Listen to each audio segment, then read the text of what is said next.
Hello दोस्तों, आप सभी का स्वागत है हमारे इस YouTube चैनल पे।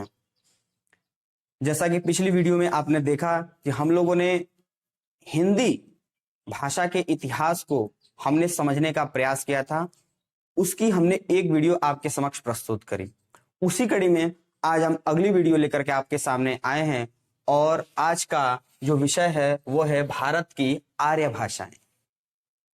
तो देखिए, जब हम लोग आर्य भाषाओं की बात करते हैं तो उसको समझने के लिए उन्हें हम 3 भागों में विभक्त करते हैं।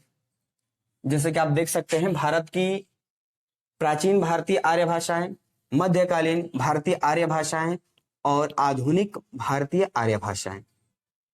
यदि हम इनके समय की बात करें तो प्राचीन भारतीय आर्य भाषाओं का जो आपका समय हो जाता है 1500 ईसा पूर्व से लेकर के 500 ईसा पूर्व तक।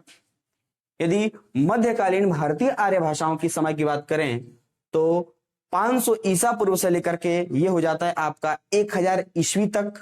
और यदि आधुनिक भारतीय आर्य भाषाओं की बात करें तो इसका समय हो जाता है 1000 ईस्वी से अब तक, अभी तक जो भी फिलहाल में जो भी टाइम चल रहा है। अब देखिए, यदि हम प्राचीन भारतीय भाषाओं के बारे में देखें तो हम यहां पर यह समझने का प्रयास करेंगे कि जो भारत की जो आर्य भाषाओं को हमने इसको पढ़ने के लिए 3 भागों में जो विभक्त किया है, तो इसमें प्राचीन भारतीय भाषाओं में कौन कौन सी मुख्य भाषाएं आती हैं, इनका समय क्या है, और ये जो कालों का अनुक्रम जो दिया है 1500 ईसा पूर्व से लेकर 500 ईसा पूर्व तक, इसके भीतर क्या रहस्य है। जो 500 वर्षों का जो हमको देख पा रहे हैं कि आप इसके भीतर जो गैप दिख रहा है, इसका क्या तात्पर्य है, आज हम इसके बारे में चर्चा करने वाले हैं। तो देखिए दोस्तों, यदि हम प्राचीन भारतीय आर्य भाषाओं की बात करें तो इसमें से जो मुख्य रूप से जो भाषाएं आती है, आपकी 2 भाषाएं आती है, एक वैदिकी संस्कृत और एक जो है लौकिकी संस्कृत। ठीक है, यदि हम वैदिकी संस्कृत की बात करें तो जैसा कि नाम से ही स्पष्ट है कि वेद वाली संस्कृत, यानी कि वेदों की भाषा। यानी कि देख सकते हैं यहां पर कि जब आपके वेद 4 कौन कौन से, आपके ऋग्वेद, सामवेद, यजुर्वेद, अथर्ववेद, आपके सभी पुराण, उपनिषद, आरण्यक, संहिताएं, ये सभी आपकी वैदिकी संस्कृत के अंतर्गत आती हैं। यदि मोटे तौर पर यदि इन वेदों के बारे में देखा जाए तो ऋग्वेद में हम लोग जो अध्ययन करते हैं, पौराणिक कथाओं का हम लोग अध्ययन करते हैं। यदि हम सामवेद के बारे में बात करें तो सामवेद में हम लोग संगीत से संबंधित चीजों के बारे में हमको अध्ययन करने को देखने को मिलता है। और यदि यजुर्वेद, इसको आयुर्वेद भी बोला जाता है, यानी कि इससे ये संबंधित है। और ये आपका जो अथर्ववेद है, इसके अंतर्गत हम लोग जो बेसिकली टोने टोटके से संबंधित चीजों का हम लोग अध्ययन करते हैं। आइए देखते हैं और आगे। देखिए, ये वैदिकी संस्कृत है, ये ईरानी शाखा का जो सबसे प्राचीन जो प्रमाण मिला था, इसी वैदिकी संस्कृत के अंतर्गत मिला था। इसको कैसे हम परिभाषित कर पाएंगे और कैसे डिग्निफाई कर पाएंगे? देखिए, आपकी जो अवेस्ता है, ईरानियों की जो महत्वपूर्ण जो ग्रंथ है अवेस्ता, वो इसी भाषा के निकट है। यानी कि उसमें जो चीजें लिखी गई हैं, उसकी जो भाषा शैली है वो वैदिकी संस्कृत से मिलती जुलती है। तो हम कह सकते हैं कि ईरानी शाखा का जो सबसे प्राचीन जो प्रमाण है वो वैदिकी संस्कृत के अंतर्गत ही प्राप्त होता है या मिलता है। यदि कहें तो इसको संस्कृत की पूर्वज भाषा भी कहते हैं। देखते हैं कि भाषासु मुख्या मधुरा दिव्या गिर्वाण भारती तस्मादि मधुरम काव्यम तस्मादपि सुभाषितम। हालांकि ये तो सुंदर उक्तियों के लिए वचन आ जाएगा, परंतु गिर्वाण भारती से हमको यहाँ पर बताने का तात्पर्य था। तो गिर्वाण भारती देव भाषा, संस्कृत भाषा जो है यहाँ पर आपको देखने को मिलती है। और यहाँ पर देखते हैं कि जो पाणिनि का जो अष्टाध्यायी थे, आप जानते हैं कि जो त्रिमुनि जो कहे जाते हैं, जैसे जब भी जितने भी जो व्याकरणिक आए हमारे देश में, जैसे पाणिनि हो गए, वररुचि या कात्यायन में जिन्हें बोला गया, या फिर आपके इधर आ जाएंगे पतंजलि आ जाएंगे, इनको त्रिमुनि बोला गया था। ठीक है, तो यदि ऐसा पूछा जाए कि जो वैदिकी संस्कृत की जो रचनाएं हैं वो किस काल से कब से पहले की है, तो आप कह पाएंगे कि पाणिनि की जो अष्टाध्यायी थे, अष्टाध्यायी के यहाँ पर तात्पर्य होता है कि 8 अध्यायों वाला, जिसमें लगभग 4000 जो सूत्र हैं, इसमें इन्होंने इसका जन्म दिया था। कभी कभी पाणिनि के बारे में एक चीज और यहाँ पर प्रचलित हो जाती है कि बहुत सारे जो विद्वान होते हैं, जैसे कि हमने संस्कृत में माहेश्वरी सूत्रों का अध्ययन किया है और उसके बारे में हम लोगों ने पढ़ा है कि पाणिनि भगवान शिव के जो उपासक थे, अब उन्होंने भगवान शिव की उपासना की और जिनसे प्रसन्न होकर के जो भगवान शिव ने अपने डमरू को 14 बार बजाया और उससे जो 14 प्रकार की जो ध्वनियां निकली उसे माहेश्वरी सूत्र कह दिया गया, फिर पाणिनि सूत्र भी कह दिया गया, या फिर शिव दत्त सूत्र भी उसे कहा दिया गया। और ध्वनियां इस प्रकार थी, बोलकर मैं आपको सुना देता हूं, आप भी सुनेंगे तो लगेगा कि हाँ मतलब ऐसी शायद निकली होंगी। जैसे अयुड़ रीलिक ए ओ अंग अ औच हयवरट लड़ यमंगणनम जब इया गड़दस जब गड़दस कफ चटथ चटतव कपय शशर हल। इस प्रकार की चीजें आपको देखने को मिलती हैं। तो यदि हम बात करते हैं इसके बाद से लौकिकी संस्कृत, इसके बाद से जैसी वैदिक साहित्य लगभग 500 वर्ष तक ये अपना पैर पसारता है, 500 लगभग 500 वर्षों तक इसमें सारे जो साहित्यिक कार्य राजकाज किए जाते हैं। उसके बाद से जो आपका लौकिकी जो संस्कृत का इसका समय आ जाता है। तो यहां पर हम एक चीज समझने का प्रयास करेंगे कि जो वैदिक संस्कृत है इसके बाद से लौकिक संस्कृत आ गई। तो क्या वैदिक संस्कृत अचानक समाप्त हो गई और तुरंत उसके बाद से लौकिक संस्कृत आ गई? नहीं, ऐसा नहीं है। इसको समझने के लिए हम भाषा विज्ञान का जो एक नियम है उसको समझने का प्रयास करेंगे।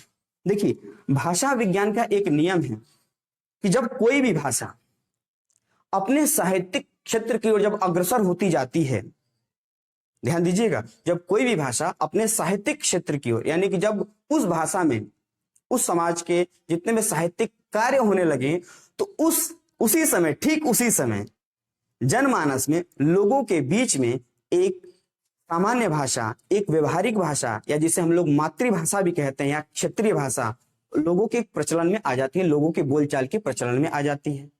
तो यही हुआ हमारी वैदिक संस्कृत के बाद लौकिक संस्कृत का। यानी कि जब वैदिक संस्कृत में सारे वेद, सारे उपनिषद, संहिताएं, आरण्यक सब लिखे जाने लगे, तो उसी समय एक जनमानस में एक जो व्यवहारिक भाषा प्रचलित हो गई जिसे नाम दे दिया गया लौकिकी संस्कृत। अब यही क्रम जो है ये पूरा चलता जाएगा और धीरे धीरे, जैसे एक आपको इसका ओवरव्यू दे दूं तो लौकिक, फिर लौकिक में आपका क्या हो जाएगा, लौकिक में आपके संस्कृत, ये फिर इसमें साहित्यिक रचनाएं होंगी। उस समय समाज में ये पाली अपना पैर पसारने लगेगी। जब पाली होगी तो फिर प्राकृत, प्राकृत के बाद अपभ्रंश, अपभ्रंश फिर आपका धीरे धीरे निकल करके आएगा अवहट्ट, अवहट्ट इसके बाद से आपका वही होता हुआ आपके पुरानी हिंदी से फिर आपका आधुनिक हिंदी आ जाएगा। ये आपका कालानुक्रम एक चलता जाएगा। आइए समझते हैं लौकिकी संस्कृत को। देखिए, अब ये लौकिक संस्कृत है, तो लौकिक संस्कृत को सबसे पहले इसके नामों से हम समझने का प्रयास करते हैं। देखिए, यहाँ के हमने यहाँ पर लिखा हुआ है, इसको देख करके समझ सकते हैं आप कि जो लोक से उपजा हो, जो लोक की संवेदनाओं से उपजा हो, उसे हम कहते हैं लौकिक।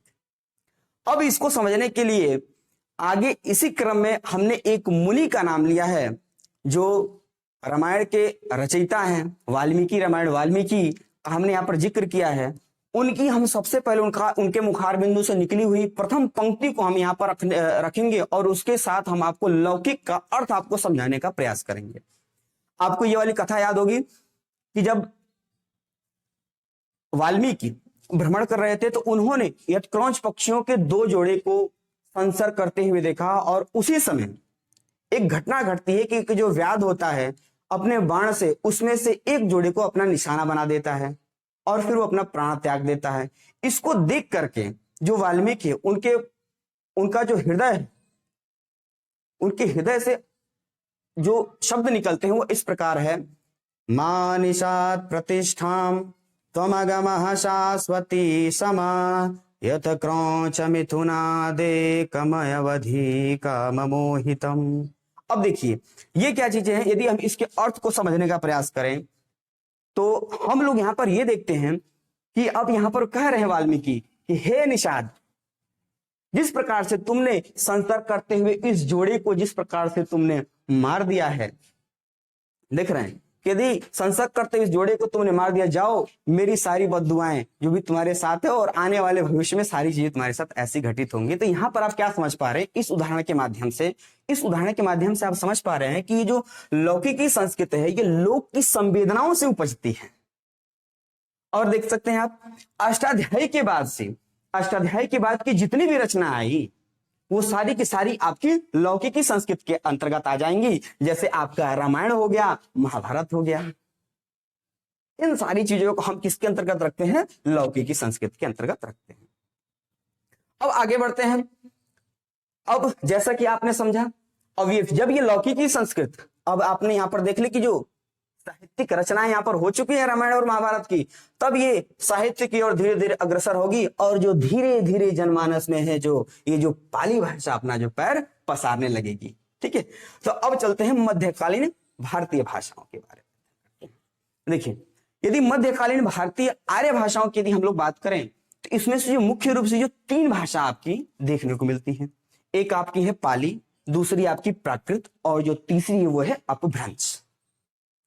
एक एक को हम लोग समझने का प्रयास करते हैं। देखिए, यदि पाली भाषा है तो पाली भाषा को जैसे आप जानते हैं कि गौतम बुद्ध आए, गौतम बुद्ध आएंगे तो वो अपना त्रिपिटकों की रचना करेंगे, जिसे त्रिपिटक बोल दिया गया। त्रिपिटक का मतलब क्या? 3 पिटारी, 3 पिटारी, उनके 3 पिटारी थे और ये सारी की सारी पाली भाषा में की गई थी। जैसे विनय पिटक, अभिधम पिटक, सुत्त पिटक, ये सारे उनके त्रिपिटक कहलाए। और क्या चीजें देख सकते हैं, देख रहे हैं कि आप उत्तर प्राचीन उत्तर के सभी लोगों की ये भाषा उस समय की थी, यही पाली भाषा। इसमें आप देखेंगे जो कुछ व्याकरणिक इसमें कुछ परिवर्तन होते हैं, जैसे दीर्घ ए, दीर्घ ओ, री और री, यानी अ और औ, इनका सब लोप हो जाता है, विसर्गों का यहां पर लोप हो जाता है, इन सारी चीजों का। और जो दीर्घ ए और जो दीर्घ ओ है उनका स्थान आपका कौन सा? लघु ए और लघु ओ ले लेते हैं आपका, यानी कि ए और ओ आ जाते हैं। जैसे यहां पर हम एक कुछ शब्दों की जैसे बात करें, जैसे यदि किसी भाषा में यदि हम कैलाश लिखते हैं, यहां कैलाश, कैलाश तो हम बेसिकली ऐसे लिखते हैं, परंतु पाली भाषा में उसे कैसे लिखेंगे? आपने देखा कि अ यहां से गायब हो रहा है, लुप्त हो रहा है, तो अ का क्या हो जाएगा? यहाँ पर ए हो गया, तो के हो गया, और ये ला, और ये यहाँ पर एक और चीज आपको देखने को मिलेगी कि तीनों जो श है आपका तालव्य श, मूर्धन्य श हो या फिर दंती स है, ये तीनों के तीनों स एक समय बदल जाते हैं, और वो कौन सा स है? दंती स। यानी कि अब फिर यहाँ पर देखेंगे तो ये कौन सा हो जाएगा? क्या हो जाएगा? आपका कैलाश हो जाएगा। यदि आपका गौतम हो गया, हम उदाहरण ले लेते हैं, गौतम, औ हटा क्या आएगा? ओ आएगा, दीर्घ ओ हटा तो ओ आ गया, ये बन गया आपका गौतम, गौतम हो गया। ठीक है, इस प्रकार की चीजें आपको देखने को मिलती है पाली के अंतर्गत। और क्या चीजें देखने को मिलती है? और चीजें आप देखेंगे कि जैसे संस्कृत की जो संज्ञाएं थी, क्रियाएं थी, इनमें जो आप देखते हैं कि 3 वचनों का प्रयोग किया जाता था, एक वचन, बहुवचन, क्षमा करें, एक वचन, द्विवचन और बहुवचन। इसमें क्या चीजें हैं? इसमें आपको द्विवचन का लोप देखने को मिलेगा, एक वचन और सीधे आपका बहुवचन हो जाएगा। आगे देखते हैं, इसमें विसर्ग संधि का भी इसमें लोप हो जाता है आपकी पाली में, और इसमें जो तद्भव शब्दों की जो बाहुल्यता है इसमें आकर के आपकी बढ़ जाती है। इसको समझने के लिए 2-3 उदाहरण और हम ले लेते हैं संस्कृत और पाली से तुलना करते हुए। जैसे मान लीजिए यदि संस्कृत में किसी शब्द को मान लीजिए चक्र है, यदि हम संस्कृत में कोई शब्द हम ले लिए कि यहां पर चक्र हम ले लिए, तो उसको पाली में क्या बोल दिया जाएगा? चक्र। यदि हम निर्वाण ले लेते हैं, इसको बोल दिया जाएगा क्या? निब्बान। ऐसे ही यदि आपका संस्कृत में यदि धर्म हो गया, धर्म हो जाएगा, तो इधर हो जाएगा आपका धम। ठीक है, इनके कुछ वाक्य भी बड़े महत्वपूर्ण हैं, जैसे बुद्धम शरणम गच्छामि। अब इसमें बहुत सारी कंफ्यूजन भी है कि बुद्धम शरणम गच्छामि का क्या तात्पर्य हुआ? बुद्धम शरणम गच्छामि यानी कि भगवान बुद्ध कहते हैं कि आप बुद्धि की शरण में जाइए, ना कि उनकी शरण में जाइए। ठीक है, खैर हालांकि हमको इस पर चर्चा नहीं करनी है। अगले वीडियो में, यदि आगे की अगली वीडियो में हम लोग इन सारे महात्माओं के बारे में हम लोग चर्चा करेंगे। आइए देखते हैं इसके बाद से अब क्या होता है। एक चीज देखिए, यहाँ पर एक पॉइंट छूट रहा है कि अशोक के समय इस भाषा की जो सबसे ज्यादा उन्नति हुई है। यदि प्रश्न पूछे कि आपको कि ऐसा कौन सा सम्राट था जिसके समय पे पाली भाषा की चहुमुखी वृद्धि हुई थी, तो वहां पर नाम आ जाता है आपका कौन सा? अशोक। अशोक के समय इसकी ज्यादा उन्नति हुई थी। इसके बाद आप देख लेते हैं कि प्राकृत भाषा आती है। यदि हम प्राकृत की बात करें तो प्राकृत में आप जानते हैं कि महावीर स्वामी आएंगे। सबसे पहले महावीर स्वामी आए तो जैन धर्म का प्रचार प्रसार कराएंगे। अब जैन धर्म का प्रचार प्रसार कराएंगे तो और फिर क्या होगा? इसमें ये मध्य व्यंजन का लोप होगा। इसमें कुछ चीज जो व्याकरणिक जो चीजें हैं, इसमें मध्य व्यंजन का आपको लोप देखने को मिलता है। इसमें विसर्गों का अभाव आपको देखने को मिलता है। आपको इसमें भी दीर्घ ए और दीर्घ ओ यानी कि अ और औ यहां पर इसका लोप हो जाता है और ए और ओ का प्रयोग यहां पर आपको सामान्यतः देखने को मिलता है। यदि इसके हम कुछ शब्दों की बात कर लें प्राकृत के, तो यदि हम मान ले लेते हैं यहां पर संस्कृत में हमने ले लिया क्या, अग्नि, यहां आपका हो जाएगा क्या, आग। ठीक है, यदि हम यहां पर ले लेते हैं दुग्ध, यहां हो गया आपका क्या, दूध। ऐसे आपके हो जाएंगे दो तीन, जैसे मुख हो गया, मुख का क्या हो जाएगा, मुंह। दंत हो गया, दंत का क्या हो जाएगा आपका, दांत। ऐसे करके सारी चीजें आपको यहां पर देखने को मिलती है। प्राकृत भाषा में और भी इससे जो भाषाएं निकल करके आई है वो इस प्रकार है, उसको देखने का प्रयास करते हैं। जैसे आप देख रहे हैं यहाँ पर कि मागधी है, अर्धमागधी है, पैशाची है, कैका है, टक, खस, ब्राचर, महाराष्ट्री, सौरसेनी, ये इसी से निकल करके आपकी आई। इसी के नीचे हम आएंगे तो इसी के बाद आपकी अपभ्रंश आ जाती है। तो खैर हम लोग अपभ्रंश में बहुत सी रचनाएं हुई इस प्रकार से, जो भी भाषाविदों ने उसको एक अलग खंड में उसको डिवाइड कर दिया है, उसको हम अलग से हम लोग पढ़ेंगे। यहां पर हम लोग देखते हैं कि जैसे मागधी जो है, मागधी जो विशेष रूप की आपसे बोली जाती है वो मगध के क्षेत्र में बोली जाती है। अर्धमागधी जो है आपका मगध और मथुरा का क्षेत्र आ जाएगा। पैसाची पिशाच से देखते हैं, कश्मीर में बमबारी ज्यादा होती है, पिशाच से उसको याद कर लेंगे, कश्मीरी हो गया आपका। कैकय हो गया, कैकय तो पाकिस्तान का जो लहंदा क्षेत्र है वहां पर ये भाषा बोलने को मिलती है। टक देख रहे हैं, टक आपका पंजाब में हो जाएगा। फिर आपका खस कश्मीर में ज्यादातर बोलने को मिलती है। ब्राचड़ हो गया, ब्राचड़ आपके सिंधी में देखने को मिलती है, महाराष्ट्र में। और ये सौरसेनी है, मथुरा और सौरसेनी का क्षेत्र यहां पर आपको देखने को मिलती है। ठीक है, अब आगे बढ़ते हैं दोस्तों। तो प्राकृत के बाद से अब हम बात करेंगे अपभ्रंश की। अपभ्रंश क्या है, तो देखिए ये प्रारंभिक समय में जी इस अपभ्रंश का इसका काफी मजाक उड़ाया गया। जैसे क्योंकि ये जो संस्कृत का ये विकृत रूप था, इसको हम यहां पर लिख देंगे कि विकृत रूप, ये विकृत रूप था, विकृत रूप था, ये विकृत रूप था किसका भाई, संस्कृत का। इसलिए इसे कह दिया गया क्या, भ्रष्ट भाषा। भ्रष्ट भाषा भी क्या दिखा रहे भाई, ये तो विकृत, इसका संस्कृत का बिगड़ा हुआ रूप है, इसमें क्या चीजें होंगी। परंतु लोगों को पता नहीं था कि इसी से जो हमारी आज हम लोग जो हिंदी भाषा का जो अध्ययन करने, इसी से अब सारी वो निकल करके सामने आएंगी। अब देखते हैं कि जो अपभ्रंश है इसका जो सबसे जो प्रमाणिक स्रोत जो मिलता है आपके पतंजलि के महाभाष्य में मिलता है। और जैसे हमने बताया कि जो व्याकरणिक हुए थे उसमें पतंजलि आते हैं, इन्होंने आहनिकों की रचना की थी और इन्होंने 84 आहनिकों की रचना की थी। अब आहनिक का क्या मतलब होता है, आहनिक का मतलब होता है कि जिसे एक दिन में पढ़ा जा सके। ऐसे सर्ग, ऐसे खंड जिनको एक दिन में पढ़ा जा सके उसे हमने क्या बोल दिया, आहनिक बोल दिया गया। इन्होंने महाभाष्य में इन्होंने 84 आहनिकों की रचना की थी। अपभ्रंश में जो प्रथम कवि का नाम आता है कि अपभ्रंश के जो प्रथम कवि कौन थे, तो आप क्या जाते हैं, स्वयंभू। स्वयंभू को इसका प्रथम कवि माना जाता है। परंतु जो भरत मुनि का जो नाट्य शास्त्र है उसमें जो इस भाषा को वास्तविक संदर्भ मिला, इसको वास्तविक प्रस्तुतिकरण करने का अवसर मिला, इस भाषा को, कौन सी, अपभ्रंश भाषा को, उसमें इन्होंने ऊकार की बाहुल्यता इसमें आपको देखने को मिलती है। जैसे उदाहरण के तौर पर आप यहां पर देख रहे हैं, जैसे जग हो गया, जग का क्या हो गया, जगू हो गया, ठग का ठगू हो गया, ठीक है, आपका क्या हो गया, आपू हो गया। और इसी में जो है आपका यह जो है वह ज में परिवर्तित हो जाता है। जैसे यह यदि रहेगा तो जैसे यमुना है, यमुना का क्या हो गया, जमुना हो गया। युगल का क्या हो गया, जुगल हो गया। ऐसे ही योगेंद्र आप देखते हैं तो जोगेंद्र हम लोग बोलते हैं, जोगिंदर, ऐसे करके सारी चीजें आती हैं। अब इसमें भी देखते हैं आप स की, ये जो दंती स है इसकी भी बाहुल्यता आपको देखने को मिलती है। ये स या लगभग ये तीनों में, पाली, प्राकृतिक और अपभ्रंश तीनों में ये आपको इसकी बहुतायता देखने को मिलेगी। और यदि इसमें भी आप देख रहे हैं कि इसमें भी दो ही लिंग, जैसे 3 लिंग होते थे संस्कृत में, तो इस अपभ्रंश में आपको 2 लिंग देखने को मिलेंगे, एक आपका स्त्रीलिंग और एक आपका मात्र पुल्लिंग। ये 2 लिंग आपको देखने को मिलते हैं। तद्भव की इसमें बाहुल्यता हो जाती है। परंतु ये जो अपभ्रंश है, अपभ्रंश में कुछ चीजें और आती हैं, जैसे कुछ कवियों के नाम आ जाते हैं, कुछ रचनाकारों के नाम आ जाते हैं, कुछ जो सर्जकों के नाम आ जाते हैं, जिन्होंने जो सर्जना की है उनका यहाँ पर जो नाम दिया गया है ये काफी परीक्षा के दृष्टिकोण से काफी महत्वपूर्ण, वहां पर ये पूछता भी है कई बार प्रश्न कि स्वयंभू की कौन सी रचना है, या फिर पौमचर्यु या फिर ऋठिणेमीचर्यु ये किस कवि की रचना है, या किस कालखंड की रचना है, या इसमें कौन सी भाषा प्रयुक्त हुई है। इस प्रकार के प्रश्न पूछे जाते हैं, तो इनको भी आप देख सकते हैं। जैसे स्वयंभू का पौमचर्यु, ऋठिणेमीचर्यु, धनपाल का भविष्यत कहाँ, रामसी का पाउल दोहा, पुष्पदंत का महापुराण और जसहर चर्यु, इस प्रकार से।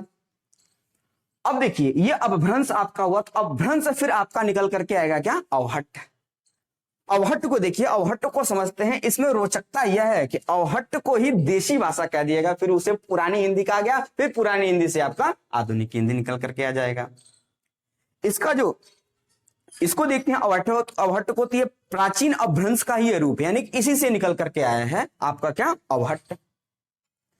अब देखिए यदि इसके कवि की बात करते हैं तो ज्योतिरीश्वर ठाकुर जो प्रथम कवि थे जिनका ये रचना है वर्ण रत्नाकर, इन्होंने इसमें अवहट्ट का बहुत ज्यादा इसमें प्रयोग किया, अवहट्ट भाषाओं का। आप नीचे कुछ कवियों के नाम और उनकी रचनाओं को देख सकते हैं। जैसे दिया है कि रोड़ा कवि का राहुल वेल है, दामोदर पंडित का उक्ति व्यक्ति प्रकरण है, विद्यापति का कीर्तिलता। विद्यापति के बारे में एक बड़ी महत्वपूर्ण चीज कही जाती है, इन्होंने अवहट्ट के बारे में बड़ी ही महत्वपूर्ण चीज कही थी कि देशिल वहना सब जन मिठा तन जैसन जमपन्नो अवहट्टा। ये कहते हैं कि जो देशी वचन होते हैं, देशी जो बोलियां होती है ना, सब बोलियों में बहुत ही मीठी बोली होती है, इसलिए मैं अपने सभी जो रचनाएं हैं किस में करता हूं, अवहट्ट में करता हूं, देशी भाषा में करता हूं। इन्होंने यहां पर यह कहा। तो दोस्तों आज की वीडियो आपको कैसी लगी, कमेंट सेक्शन में इसका उत्तर आप लोग जरूर दीजिएगा, और यदि आप लोग इस चैनल पर नए आए होंगे तो इसे सब्सक्राइब करिएगा। आप लोग का बहुत बहुत धन्यवाद।